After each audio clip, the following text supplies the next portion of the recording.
state your name, sir? Mr. Fox, before the court trial, possession of paraphernalia and a no valid driver's license. You understand the charges? You understand what you're charged with? No? No. No.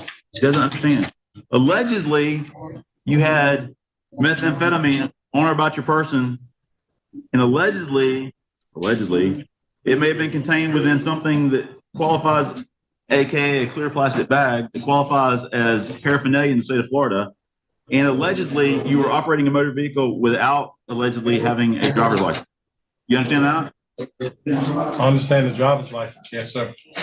Okay, well, Possession. I didn't say it was yours. Did I say it was yours? I said you've been charged with. Right. Nobody's asking if you did it.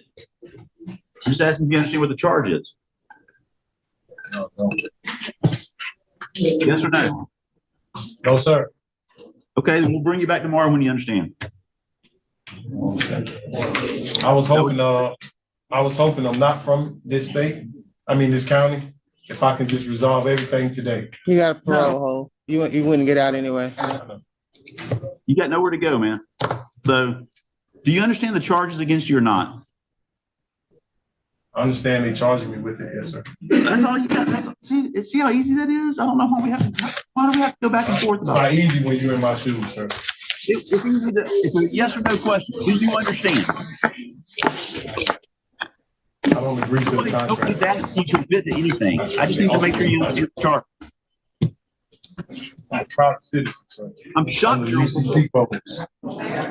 Oh, UCC? Oh, I love it. A sovereign. Welcome back to the courtroom, where logic meets chaos and the sovereign citizens take center stage. Today's lineup features 4 defendants, 4 judges, and a full spectrum of "you can't tell me what to do." We open with Mr. Fox, a man allegedly caught with meth, paraphernalia, and no valid driver's license, who insists he just doesn't understand the charges. But as you'll soon see, this judge has zero patience for circular conversations. Then we'll travel to Buffalo, where another sovereign attempts to outsmart the system by refusing to identify himself.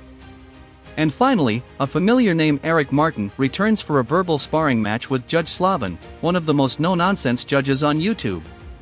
Each case is a masterclass in courtroom control and a reminder that law and logic don't bend to personal belief. Buckle up, this one's full of arrogance, wit, and pure judicial precision. Hope in the other and see if that helps. Bond set at 5,000 on the meth, 1,000 paraphernalia, 500 on the driver's license, which oddly enough, the Supreme Court said you do need to drive. Court date is February the 17th at 9 o'clock, but you're not going anywhere because you got that probate or that parole. Step to your right. So the team. Mr. Fox, when you sue me, make sure you spell it with 2 N's. I want to make sure that the AG's office gets involved. You don't have to worry about that, sir. I'm peaceful.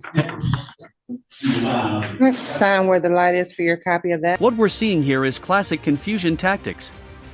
Mr. Fox isn't actually disputing the charge, he's pretending he doesn't understand it to delay proceedings.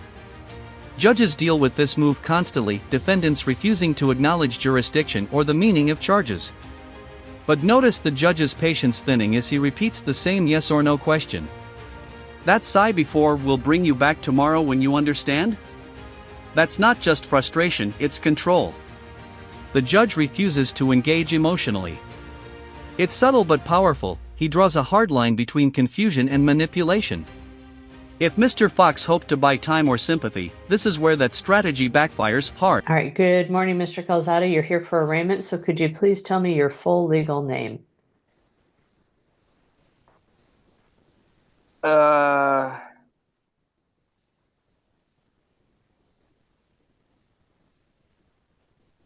don't know how that has anything to do with the case. My name. Well, Mr. Calzada, I need to confirm who you are. So could you please tell me? Well, I'm here physically present, right? Mr. Calzada, could you please, what is your first name? My first name?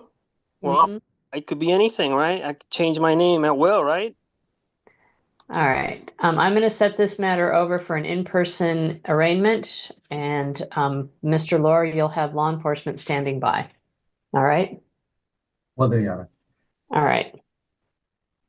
So, Mr. Calzada, I will set this over. You will appear in person at the Bothell Municipal Court for arraignment. There it is, the sovereign citizen reveal.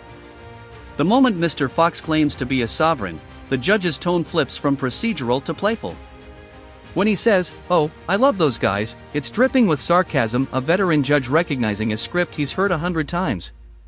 These self-declared sovereigns often claim they're exempt from state law because they don't consent to be governed.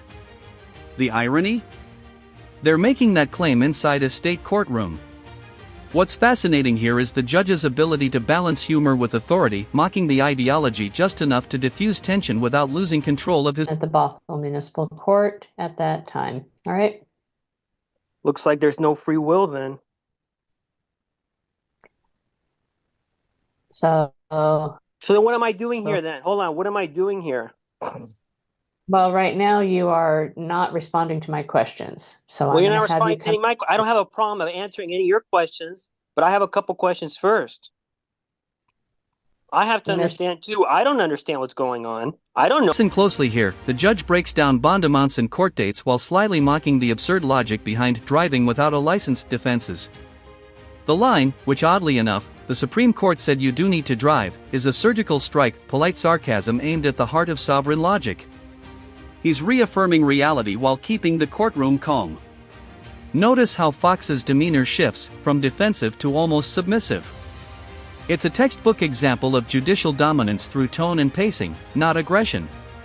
When the judge jokes, "When you sue me, make sure you spell it with 2 N's," it's pure gold, a witty reminder that authority doesn't need to shout to stay in control. Conversation outside. Okay, so everyone,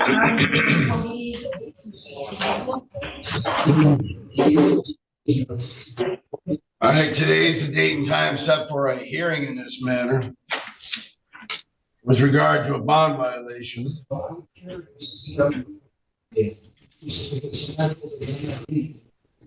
This is case 242448 SM. People versus Eric Martin.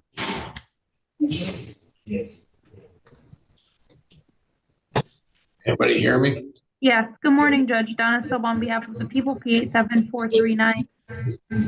Morning, Your Honor. James Gazicki on behalf of Mr. Martin, Your Honor. I have a motion to make. All right, go ahead. Your Honor, I'm making a motion to withdraw. I've had contact Mr. Martin before in other matters, and there's no attorney-client communication in this matter. We're talking about different things, and there's just no way of moving forward that I could adequately represent him, Your Honor. So I'm asking to withdraw. All right, your motion to withdraw is granted. Mr. Martin, would you like a different court-appointed attorney? Yeah, I guess so, since he shows his willingness not to want to do his job and help me out, and he's misstating, making false statements here, talking about there's a lack of communication. It certainly ain't on my part. I was pointing out to him relevant defenses. He just didn't want to do his job. That's clear what he made of me. So, Mr. Martin, I have found Mr. Gazicki to be a very competent individual, a very competent attorney in many, many cases. I've seen many trials, hearings, motions, practicing in front of this court, and I find him to be very competent. If you make one more negative comment about him, I'll hold you in contempt of court. I don't do that. We don't act like this isn't the Jerry Springer show. This isn't going to be a bunch of name calling. You're going to knock it off. Knock it off, Mr. Martin. I'm done with everything and you keep doing all of your little negative comments, things that you want to say about people. And you think you're the smartest person in the room and that you have some sort of special juris doctorate, I guess, from In Buffalo, and this next defendant takes the Sovereign Act digital. Watch as he refuses to confirm his own name. It's another textbook maneuver. If they don't identify themselves, they think the court loses jurisdiction. But judges are seasoned veterans at this game. When the defendant says, "My first name?" well, it could be anything. The judge doesn't argue. He simply resets the hearing for an in-person appearance. That's how you neutralize nonsense, through process, not debate. And the cherry on top? Looks like there's no free will then. That one line captures the irony of the sovereign citizen mindset, demanding freedom while standing inside the very system they saying that he's trying to talk to you about actual legal defenses, and you're trying to bring up some kind of other stuff. And so I'm going to grant his motion. Do you want, all I asked you was this. I didn't ask you to give me a commentary about Mr. Gizicki or what you think he can do, because I've always seen him to do his job every single time he does a file. What I want to know is, do you want another court-appointed attorney, or are you representing yourself? That's it. It's a simple question. Answer simple questions. That's what you needed to start doing, is answering the questions. Yep, one other attorney, but I want to state also that if it was recorded, that we would say it would support my allegations. Boom, time out. Nope, not hearing it. The question is this: do you want another court-appointed attorney? So you're either going to say yes, court-appointed attorney, or represent yourself. What is your answer here today? Because there's only two possible answers here. You either get another attorney, or you can represent yourself if you'd like. Or if you want to hire your own attorney, you can do that. So there's three things. Are you going to get one appointed yourself? Commentary moment is key. The creator notes that the defendant likely skipped his next hearing. That's not just a plot update, it's a reality check. These sovereign arguments never win, and when people fail to appear, a bench warrant is inevitable. Judges don't chase ideology, they follow procedure. And while this may seem comedic, it's serious. Real people end up in jail for beliefs rooted in internet mythology. As we transition to Judge Slavin's courtroom and the infamous Eric Martin, prepare for a different kind of tension, not confusion, but pure confrontation. Judge Slavin's mix of wit and wrath is something to be or retained. Those are the three possible answer choices. What are you going with? That's another pointed one, but without all right, there you go. Don't need any more commentary. Don't need any more commentary about it. You have a right to remain silent. You can exercise that right now. So we're going to appoint another court-appointed attorney to you. And the individual who was here as your attorney during your trial, you seem to get along pretty well with him. You want me to reach out to see if he's available? Well, I don't know who you're referring to. The guy who was here at your trial. I don't know his last name. Oh, he's on the other trial. Yeah, the other trial, not this case. This is the misdemeanor domestic violence case. I'm talking about your driving on a suspended license case, restricted. Well, I mean, he did for the most part. Well, I don't say for the most part, maybe for the most part, but there's some things he didn't do neither. He didn't raise my right to travel defense. So yes or no? Yes or no? Is he somebody that you think you can get you can communicate well with? I guess we'll give him a try. I guess. Yeah. Sure. All right. I'm going to appoint reach out and see if we can see if he's available. So let's appoint. But now, Slayton, I have some questions for you before you move forward. All right. So we're going to set that. We're going to set that for a hearing date, and we'll see you then. Martin tries to call out his attorney, claiming he doesn't want to do his job. But Judge Slavin cuts in fast, defending the lawyer's reputation and issuing a warning: one more negative comment and I'll hold you in contempt. This is a crucial moment. It's not about the argument, it's about control. The judge reminds everyone this isn't the Jerry Springer show. And when Martin continues, Slavin hits back with some of the sharpest courtroom lines ever. You think you're the smartest person in the room. I guess you got your law degree from Narnia University.